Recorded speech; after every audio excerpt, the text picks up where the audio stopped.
से भोजन ना मिले। महाराज ऐसी बात है, क्या पता आज सच में भोजन करके ना आए। क्या है आज? है किसी को पता क्या है आज? क्या है? तो जोर से बोलो ना। एकादशी। तो महाराज किस किस का व्रत है आज?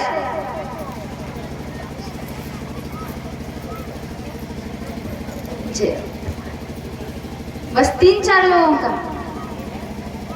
आज महाराज जैसे ही मेरे प्रभु बड़ी ही सुंदर सुंदर आज राजा दशरथ जी के आंगन में बड़ी ही सुंदर सुंदर लीलाएं कर रहे हैं और कहते हैं कि एक समय की बात है, मेरे प्रभु इसी प्रकार लीलाएं करते हुए अब एक बार कहते हैं कि मेरे प्रभु सखाओं के साथ में खेल रहे थे। क्या कर रहे थे? खेल रहे हैं। तभी कहते हैं कि आज माँ कहती है कि लाला भोजन को कर। लेकिन आज मेरे प्रभु ने सोचा कि माँ कौशल्या के लिए कुछ कौतुक दिखाना चाहिए, क्योंकि जिस समय मेरे प्रभु प्रकट हुए थे उस समय माँ कौशल्या की जो प्रभु को इच्छा थी जानने की, जो प्रभु को माँ कौशल्या जानती है कि ये मेरे पुत्र के रूप में आए हैं, लेकिन मेरे प्रभु ने सोचा कि अगर माँ को ये याद रहा कि मैं इनका पुत्र बनकर के आया हूँ तो ये हमेशा भगवान का भाव रखेगी और मेरे ऊपर ममता को नहीं लुटाएगी।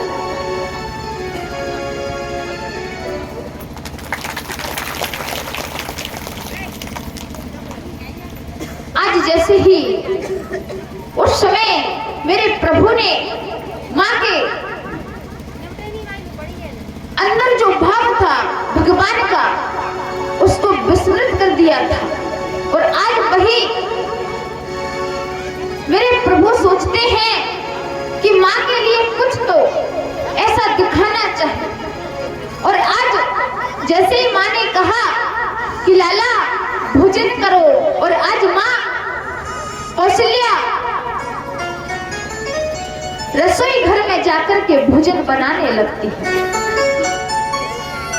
और जिस प्रकार आज माँ ने लाला के लिए भोजन को बनाया और ग्रहण कराया है, जैसे ही ग्रहण कराने बैठी है तो मेरे प्रभु के लिए गिलास देती है और आज मेरे प्रभु ने सोचा कि माँ के लिए कुछ ऐसा कौतुक दिखाया जाए।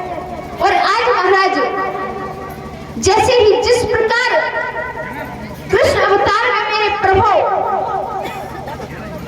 बाल कृष्ण जिस समय रज को ग्रहण करके आए थे उस समय माँ यशोदा के सामने अन्य सखाओं ने कहा, तब मेरे गोविंद के मुख में माँ यशोदा ने कहा कि लाला अगर तूने रज का पान किया है तो मुझे अपने मोहड़े को भर करके देखा। और आज वही चरित्र चित्रण को आज मेरे रामलला सरकार माता कौशल्या को दिखाते हैं, क्योंकि वहां पर माँ ने स्वयं कहा था कि मुझे अपने मुख के अंदर दिखा कि तूने रज का पान किया है कि नहीं। लेकिन यहाँ पर मेरे प्रभु आज माँ कौशल्या को वो याद दिलाना चाहते हैं कि माँ मैं स्वयं परमात्मा हूँ और मैं तेरे यहाँ पर पुत्र बनकर के आया हूँ। तो जब गोविंद ने मुख को फाड़ा था माँ यशोदा के समक्ष और आज इधर माता कौशल्या भोजन को ग्रहण करा रही है, तो आज महाराज मेरे प्रभु के मुख के भीतर आज माँ कौशल्या क्या देखती हैं? लिखा है कि गिर कानन रवि शशि चतुरानन। आज जैसे मेरे प्रभु ने गिरास को अपने मुख के अंदर करने के लिए मुख को खोला तो माँ कौशल्या मुख के अंदर क्या देखती है सज्जनों? गिरी कानन रवि शशि चंद्रानन लाला के मुख में दिखे लाला के मुख में लाला के मुख में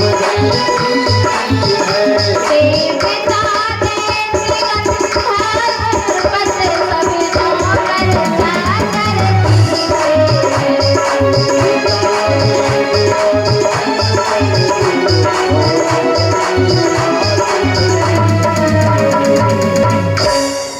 जैसे आज मेरे प्रभु ने माया को माँ कौशल्या को दिखाया तो कहते हैं कि गिरि कानन रवि शशि चतुरानन लाला के मुख में दिखे हैं और देवता दैत्य गंधर्व नृपत सब नौकर चाकर मुख के अंदर रहे। अब तो माँ कौशल्या भयभीत होकर के वहीं पर गिर पड़ती है। तब मेरे प्रभु ने सोचा बस माँ को अपना प्रभाव दिखाने के लिए इतना सब कुछ ठीक है। और जब प्रभु ने देखा कि माँ तो घबरा करके पृथ्वी पर गिर पड़ती हैं और तुरंत मेरे प्रभु ने अपनी माया को दूर किया और कहते हैं कि जब यह सब देखा मुख भीतर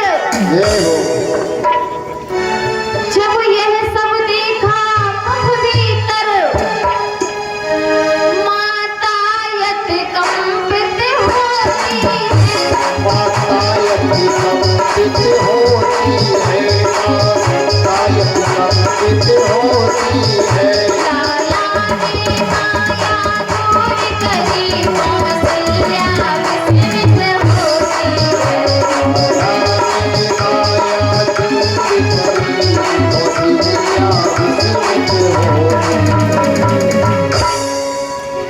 जब ये सब देखा मुख भीतर माता अति कंपित होती है लाला ने माया दूर करी कौशल्या विस्मित होती है। आज जैसे मेरे प्रभु ने अपनी माया को दूर किया और आज कौशल्या कहती है लाला अरे मैंने तुझे भोजन ग्रहण नहीं कराया, अरे तेरे मुख के अंदर मैंने पता नहीं क्या क्या देखा। संत तो यहाँ तक कहते हैं कि स्वयं माता कौशल्या जी ने प्रभु के मुख के अंदर स्वयं खड़ी हैं और मेरे प्रभु को भोजन ग्रहण करा रहे हैं। और इधर कहते हैं कि बाबा गोस्वामी जी लिख रहे हैं कि एक समय इसी प्रकार महाराज दशरथ जी भोजन करने के लिए विराजमान हैं और आज जैसे महाराज दशरथ जी भोजन के लिए आज महल में बैठे हैं और कहते हैं सुमंत जी से बोले राघवेंद्र सरकार अपने सखाओं के साथ में खेल रहे थे और इधर महाराज दशरथ जी ने आदेश दिया कि सुमंत जाकर के मेरे चारों कुमारों को बुला करके ला।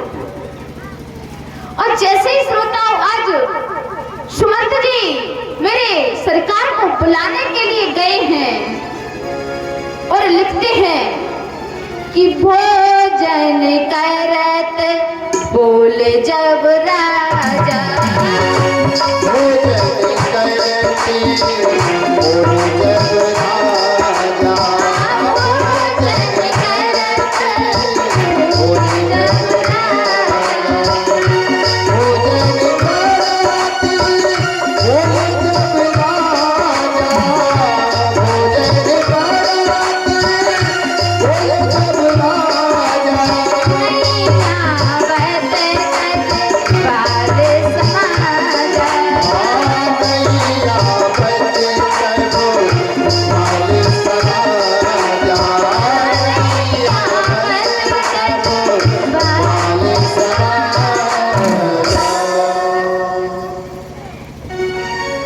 भोजन करत बोले जब नहीं आवत तज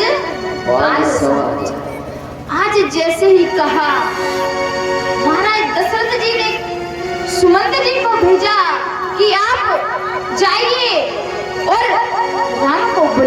के लाइए। लेकिन मेरे प्रभु ने उसी समय सोचा, अरे मैं तो राजाओं का राजाधिराज हूँ, अरे इस सृष्टि पर ऐसा कौन हो गया जो मुझे बुला रहा है। आज मेरे प्रभु महाराज दशरथ जी के बुलाने पर नहीं आए। नहीं आवत तज बाल समाज, क्योंकि महाराज भले मेरे प्रभु ने महाराज दशरथ के यहाँ पर जन्म लिया है, लेकिन वो एक प्रभु है। आज महाराज दशरथ ने ये नहीं कहा कि जाइए मेरे पुत्र राम को बुला कर के लाइए।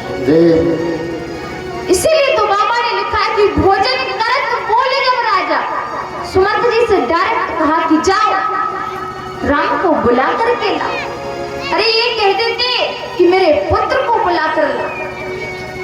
आज जैसे मेरे प्रभु ने मना कर दिया तो कहते हैं कि आज मेरे प्रभु भोजन के लिए नहीं आए। तो अब माँ कौशल्या ने सोचा, अरे मेरा पुत्र आने वाला नहीं है। कहती है कि कौशल्या जब बोलन जाई और ठुमक ठुमक प्रभु चले। आज मेरे प्रभु नन्हे नन्हे पांव से ठुमक ठुमक चले आ रहे हैं। लेकिन कहती है कि जैसे मेरे प्रभु आए, आज माँ कैकेयी ने सोचा मैं अपने लाल को गोद में ले लूं। और आज माता कैकेयी सोचती है कि आज मैं अपने पुत्र को भोजन कराऊं। लेकिन आज जैसे मेरे राघवेंद्र सरकार बड़ी नटखट लीलाएं कर रहे हैं, आज कैकेयी माँ की गोद में जैसे ही आए तो आज माँ से कहते हैं, माँ मैं भोजन नहीं करूंगा, माँ मैं आज भोजन नहीं करूंगा। क्योंकि महाराज अगर कौशल्या से भी अत्यधिक प्रेम करती है तो माँ कैकेयी राघवेंद्र सरकार को करती है। आज जैसे ही बल स्वरूप मेरे प्रभु ने भोजन करने से इनकार किया, तब माँ कैकेयी कहती है, पुत्र क्या चाहते हो। आज सज्जनों बड़े ध्यान से सुनना। आज मेरे प्रभु कहते हैं, माँ मैं तुझसे 2 वरदान मांगना चाहता हूँ, तब जाकर के मैं भोजन को ग्रहण करूंगा। देखिए सज्जनों, बाल स्वरूप है, छोटे से मेरे बाल प्रभु हैं, लेकिन आज माँ की गोद में बैठ करके कैकेयी से कहते हैं, माँ मैं भोजन को ग्रहण नहीं करूंगा, मैं तुझसे 2 वरदानों को मांगूंगा। तब माँ कैकेयी कहती, अरे महाराज बेटा मांग तू क्या चाहता है। लेकिन मेरे प्रभु कहते हैं, माँ मैं ऐसे नहीं मांगूंगा। आज माँ कैकेयी से मेरे प्रभु कहने लगे और कहा है कि एक दिन आके कई माँ से, एक दिन आके कई माँ से वर मांगे श्री राम, जगत में प्रेम बड़ा में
नहीं करूँगा।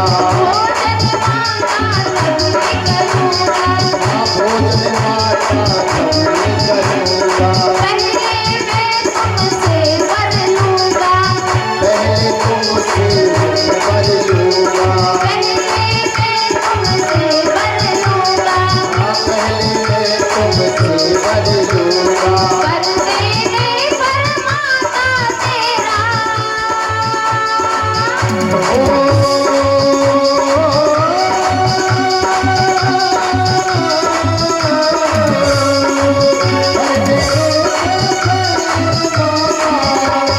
कोई नाम बदनाम जगत में प्रेम बड़ा तुझ धाम।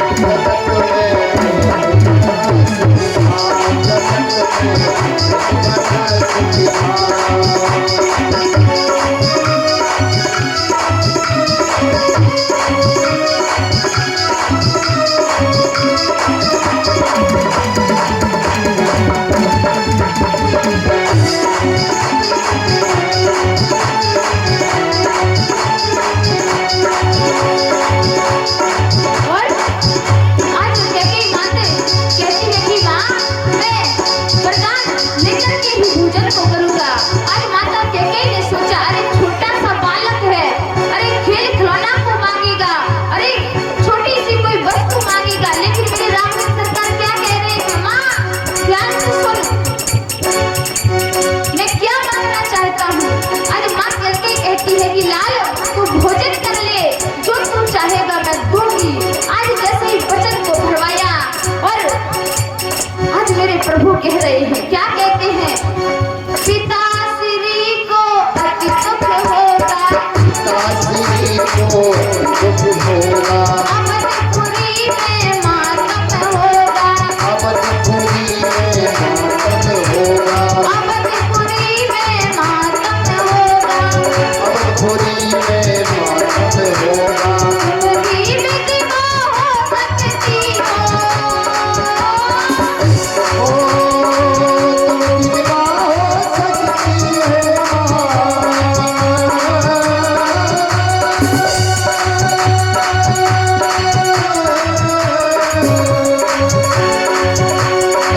तुम विधवा हो सकती हो।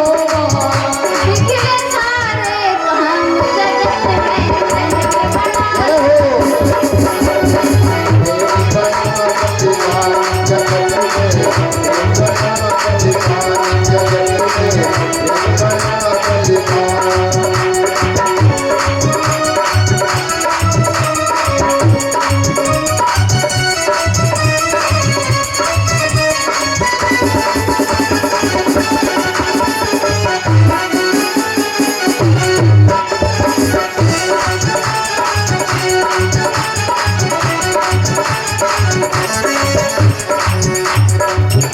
आज जैसे राज्य सरकार ने इतना कहा कि पिताश्री को दुख होगा और अवधपुरी में मातम होगा। हे माँ आज माँ के सोच में पड़ गई अरे ये छोटा सा लाल ऐसा क्या मांगने वाला है कि माँ मैं विधवा हो जाऊंगी। लेकिन आज माता कहती अगर मैं अपने लाल के पीछे अगर विधवा भी हो जाऊं, संसार में बदनाम भी हो जाऊं, सारे काम भी बिगड़ जाएं, लेकिन लाल तू केवल भोजन। जैसे कहते माँ ने इतना कहा आज राम सरकार कहते हैं माँ सोच ले ऐसे नहीं। लेकिन आज कहती है लाल तू मांग, मैं आज शपथ देती हूँ तुझे कि तू जो भी मांगेगा मैं तुझे अवश्य दूंगी। और आज मेरे राम सरकार क्या कह रहे हैं श्रोताओ, पिता श्री से दो पर लेना, पिताश्री से उबर लेना, भरत पुत्र को गद्दी लेना, भरत पुत्र को गद्दी लेना, भरत पुत्र को गद्दी लेना, भरत पुत्र को गद्दी लेना। 14 बरस राम रहे मन में। ओ 14 बरस राम रहे वन में, 14 बरस राम रहे वन में। बने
वरदानों को।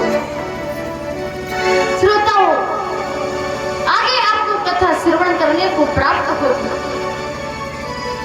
मां कैकेयी बुरी नहीं है। मेरे प्रभु ने स्वयं बचपन में ही अपनी मां से 2 वरदानों को प्राप्त कर लिया था। वही आगे चल कर के कैकेयी अरे बदनाम हो गई, विधवा हो गई, लेकिन राघवेंद्र सरकार के वचनों से पीछे नहीं।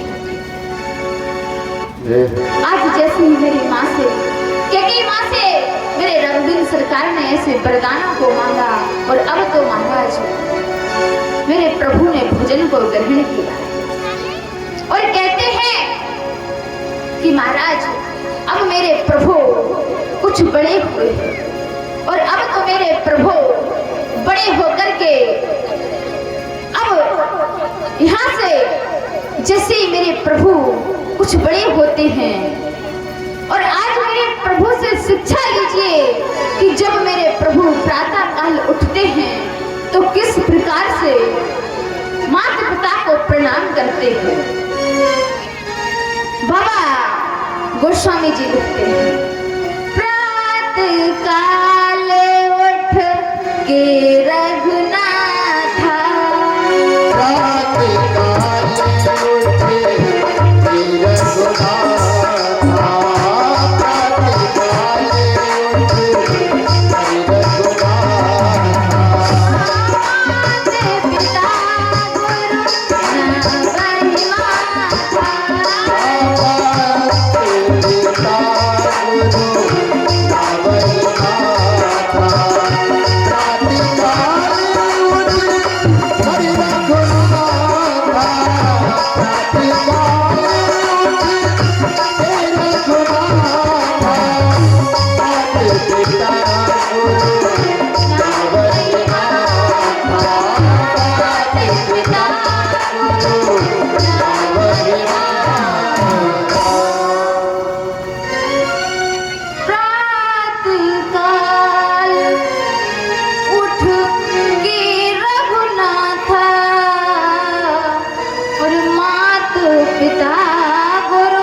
से शिक्षा लीजिए कि जब मेरे प्रभु उठते हैं तो माता पिता को प्रणाम करते हैं। लेकिन आजकल की विडंबना देखिए, आजकल के बच्चे प्रणाम नहीं करते, और बच्चे प्रणाम तो सज्जनों तब करेंगे जब माता पिता उठे। महाराज अगर बच्चे प्रणाम करना तब सीख पाएंगे जब माता पिता को प्रणाम करते हुए देखें।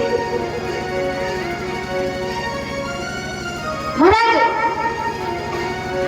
अपने बच्चों को राघवेंद्र सरकार की इस कथा से शिक्षा दीजिए कि किस प्रकार से मेरे प्रभु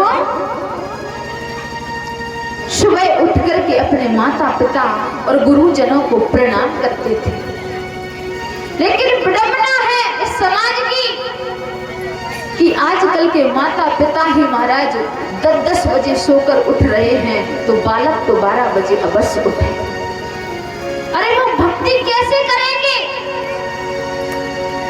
महाराज? जब अपने बालकों में संस्कार डालना है तो प्रथम खुद अपने आप को संस्कृत करना पड़ेगा, तब जाकर के हम अपने बच्चों को कुछ सिखा सकें। और कहते हैं कि माता पिता को प्रणाम करने से क्या होता है। शास्त्रों में ऐसा विधान बताया गया है और कहा भी है कि अभिवादनशील्यस्य नित्यं व्रतोपसेविनम् चत्वारितस् वर्धन्ते आयुर्विद्या यशोर्बलम्।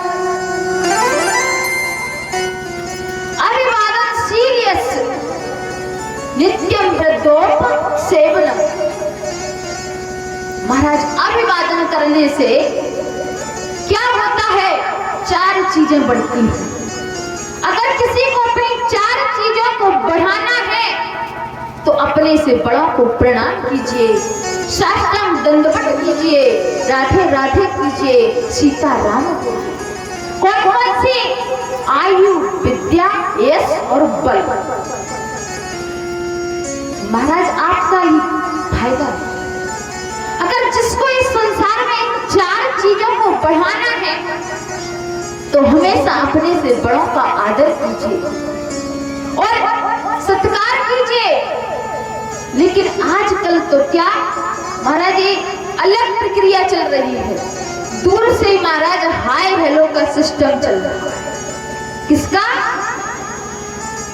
देखो महाराज, हमारी माता बहनें ऐसे खुश रही है।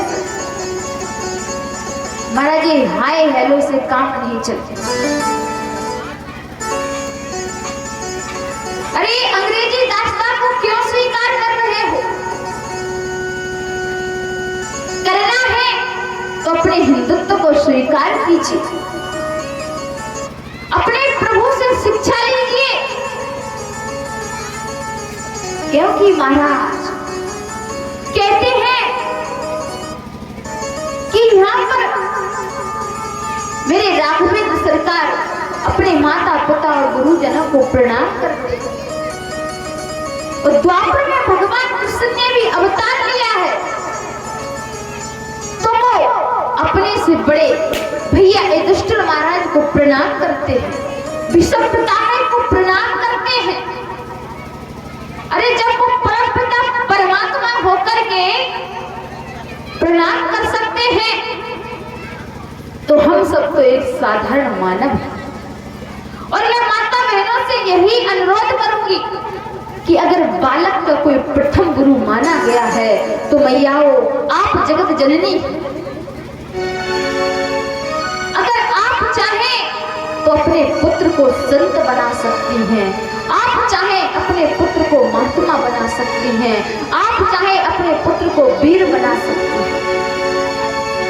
जैसा आप उनके अंदर संस्कारों को डालोगी उसी प्रकार आपका पुत्र आगे बढ़ेगा। महाराज लेकिन हमारे समाज में तो आजकल ये है कि महाराज हमारा पुत्र भले डाकू बन जाए, चोर बन जाए, पर संत ना। अगर थोड़ी सी भक्ति करने लगे तो महाराज अपने अपने पुत्रों को लेकर के ऐसे ऐसे बाबा बैरागियों के पास जाते हैं कि महाराज इसको तो पता नहीं कौन सा रोग लग गया। यही कहेंगे कि महाराज मेरा पुत्र मेरे पास रहे, मेरे घर में रहे, पर भक्ति ना करे। लेकिन माताओं, अगर आपका जन्म जिस दिन सार्थक होगा जब आपके पुत्र या पुत्री भगवान के भजन में लग जाए, धन्य होंगे ऐसे वो माता पिता जो अपने पुत्रों को भगवान के चरणों में अनुरक्त करते हैं। और कहा भी तो है कि जननी जने तो भक्त जन, अरे जननी जने तो भक्त जन के दाता के सोर, बलना जननी बाज रहे प्रथा गवावे नूर। अरे एक माता अगर जननी जने तो भक्त जन, अरे आपको जननी कहा गया है। आप संसार के बालकों को अपने अपने पुत्रों को भगवान के भजन में लगाए। मैं नहीं कह रही, जननी जने तो भक्त जन के दाता के सूर, और वरना जननी बांझ रहे वृथा गवावे।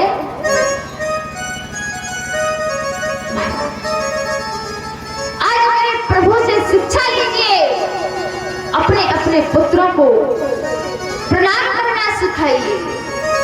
लेकिन आजकल के हमारे भैया तो ऐसे पैरों को छूते हैं कि महाराज पैरों तक हाथ ही ना जाए। अगर 2-4 लोग कतार में खड़े हैं लाइन में, ऐसे पैरों को छुएंगे महाराज। जो धन्य है वो मैयाएं, धन्य है वो सज्जन जो प्रथम ऐसे पैरों को छूती थी। आज भी यहाँ पर कुछ माता बहनें महाराज घुटनों से लेकर के ऐसे ऐसे दबा करके तब जाके नीचे करके पैर छूती है। इसीलिए मैं यही कहना चाहूंगी कि आज से ये प्रण लीजिए कि हम अपने बालकों को, ये हाय हेलो को छुड़ा करके सभी से, अपनों से बड़ों को पैर पढ़ना सिखाएंगे और जो हमारे बराबर के हैं उनको राधे राधे सीताराम कहलवाना सिखाएंगे। तो मैयाओं, आज से ऐसा कौन कौन करेगा अपने अपने बालकों के अंदर? कोई करेगा? अपने अपने बच्चों को सिखाओगी कि अपने से बड़ों को प्रणाम करो और अपने के जो साथ के हैं उनको राधे राधे सीताराम बोलना सिखाओ। करोगे कि नहीं? करोगे तो एकदम जो जो करेगा हाथ ऊपर कर।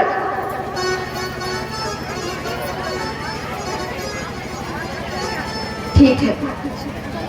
कहते हैं कि पीर पर्वत सी हुई, पीर पर्वत सी हुई अब तो पिघलनी चाहिए। पीर पर्वत सी हुई अब तो पिघलनी चाहिए। इस हिमालय से अब तो कोई गंगा निकलनी चाहिए। मेरा मकसद सिर्फ हंगामा खड़ा करना नहीं, मेरा मकसद सिर्फ हंगामा खड़ा करना नहीं, इस ग्राम की सूरत बदलनी चाहिए। तो महाराज, आज मेरे प्रभु से शिक्षा लीजिए। और कहते भी हैं कि जो अपने से बड़ों को प्रणाम करते हैं, वंदन करते हैं, उनका इस संसार में किस प्रकार से उद्धार होता है। पूज्य गुरुदेव ने लिखा है कि गुरु मात पिता को प्रातःकाल, गुरु मात पिता को प्रातःकाल जो प्राणी वंदन करता है, जो प्राणी वंदन करता है, जो प्राणी वंदन करता है, सब अनिष्ट मिटते हैं उससे भवसागर से वो डरता है।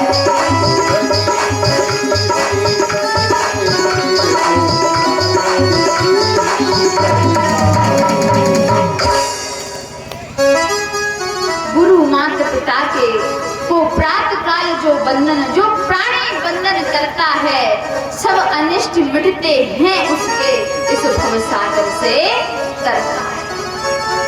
इस भवसागर से जाना है तो प्रभु के चरणों में लग जाए।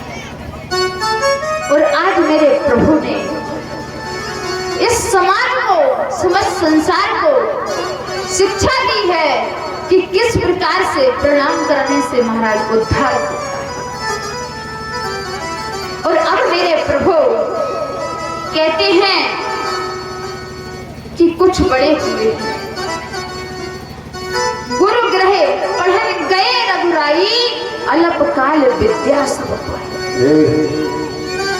आज तो महाराज मेरे प्रभु गुरु के यहाँ पर जाकर के अल्पकाल में ही सारी विद्याओं को प्राप्त करके आज महाराज दशरथ जी के पास वापस आए हैं। और इधर कहते हैं कि मुनि विश्वामित्र जी यज्ञ कर रहे हैं। और आज जैसे ही विश्वामित्र जी यज्ञों को करते हैं, लेकिन आज महाराज विश्वामित्र जी के यज्ञ को राक्षस सफल नहीं होने देते।